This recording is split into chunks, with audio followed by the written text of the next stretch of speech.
Hearing aid വെച്ച് കഴിഞ്ഞിട്ട് ഒരു തെറപ്പി, ഓക്കെ, അതായത് ആ ഹിയറിംഗ് എയ്ഡ് ഒരാൾക്ക് സ്യൂട്ട് ആവുക, സെറ്റ് ആവുക എന്നുള്ളത് ഓഡിയോളജിസ്റ്റിന്റെ ഉത്തരവാദിത്തമല്ലേ?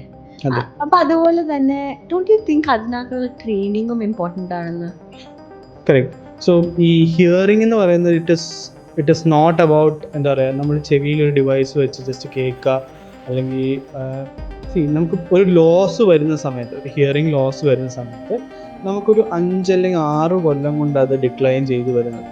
പക്ഷേ ഡിക്ലൈൻ ചെയ്ത് വരുന്ന സമയത്ത് നമ്മളുടെ ഹിയറിംഗ് മാത്രമല്ല, നമ്മുടെ ബ്രെയിനിൻ്റെ കംപ്ലീറ്റ് സ്ട്രക്ചറിൽ ഡിഫറൻസ് വരുന്നുണ്ട്. അതായത് ബ്രെയിൻ കുറച്ചും കൂടെ കണ്ണ് പവർ കൊടുക്കും ലിപ് റീഡിങ് ചെയ്യാനായിട്ട്, ടാക്ടൈൽ പവർ കൊടുക്കും ടച്ച് ചെയ്ത് സെൻസ് ചെയ്യാനായിട്ട്, ഒരു ചുണ്ടിൻ്റെ ചെറിയ അനക്കം പോലും അവർക്ക് മനസ്സിലാവാനായിട്ട് തുടങ്ങും. അപ്പം ആ ഹിയറിംഗ് കുറഞ്ഞു വരുന്നത് അവർക്ക് ഫീൽ ചെയ്യത്തില്ല, because brain is making alternatives for it to get messages. പക്ഷേ എന്താ പറ്റുന്നതെന്ന് വെച്ച് കഴിഞ്ഞാൽ ആ മെസ്സേജസ് എപ്പോഴും കറക്റ്റായിട്ട് ബ്രെയിന് വേണ്ട രീതിയിലായിരിക്കില്ല കിട്ടുന്നത്. ആ ഡിക്ലൈൻ താന്ന് തന്നെ വരും. പക്ഷെ എന്താ, അവിടെ ഒരു ചേഞ്ച് ബ്രെയിൻ ഓൾറെഡി പഠിച്ചു. അതായത് ലിപ് റീഡ് ചെയ്യാൻ ഓൾറെഡി ബ്രെയിൻ പഠിച്ചു. ആ പഠിച്ച ബ്രെയിനെ പിന്നെ ഒരു എക്യുപ്മെൻറ്റ് വെക്കുമോ, അല്ലെങ്കിൽ നമ്മൾ ഹിയറിംഗ് എയ്ഡ് വെക്കുമോ, കോക്ലിയർ ഇംപ്ലാന്റ് ചെയ്യുമോ, ഇങ്ങനെയൊക്കെ ചെയ്യുമ്പോൾ റിക്കവർ ചെയ്യിക്കാനായിട്ട് വീണ്ടും ട്രെയിനിങ്ങിൻ്റെ ആവശ്യമുണ്ട്.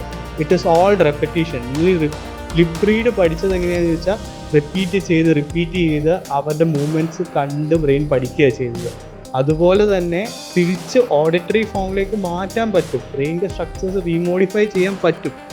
പക്ഷേ it needs training. It's not just one day നമുക്ക് ഹിയറിംഗ് എയ്ഡ് വെച്ചു, നാളെ നിങ്ങൾ എൻവയോൺമെൻറ്റിലോട്ട് ഇറക്കി വിട്ട് കഴിഞ്ഞ് കഴിഞ്ഞാൽ നാളെ നിങ്ങൾ കേൾക്കാൻ തുടങ്ങുമെന്നല്ല. That is why most of the people doesn't use hearing AIDS.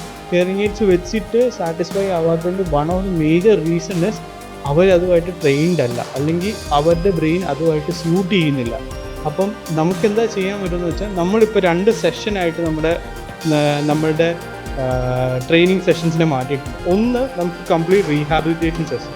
അതിൻ്റെ അകത്ത് നമ്മൾ ഹിയറിങ്ങിൻ്റെ കറക്ഷൻസ്, ഹിയറിംഗ് ലോസ് കറക്റ്റ് ചെയ്യുക. അപ്പോൾ ഹിയറിംഗ് എയ്ഡിൻ്റെ പവർ ഇയർ ഡ്രം വരെ കറക്റ്റായിട്ടാണോ വരുന്നതെന്നുള്ളത് നമുക്ക് ആക്സസ് ചെയ്ത് ചെയ്യാൻ പറ്റും. അതായത് മെഷീൻ്റെ പവർ ചെവിയുടെ ഇയർ ഡ്രം വരെ കറക്റ്റായിട്ട് എത്തുന്നുള്ളത് നമുക്ക് കൺഫേം ചെയ്യാൻ പറ്റും. അവർക്ക് അവിടം വരെ ബെനിഫിറ്റ് കിട്ടുന്നുണ്ടോ അത് കൺഫേം ചെയ്യാം. From the ear drum to the brain ഇത് വരുന്നുണ്ടോയെന്ന് അറിയുന്നത് അവർ റെസ്പോൺസ് തരുന്ന സമയത്താണ്.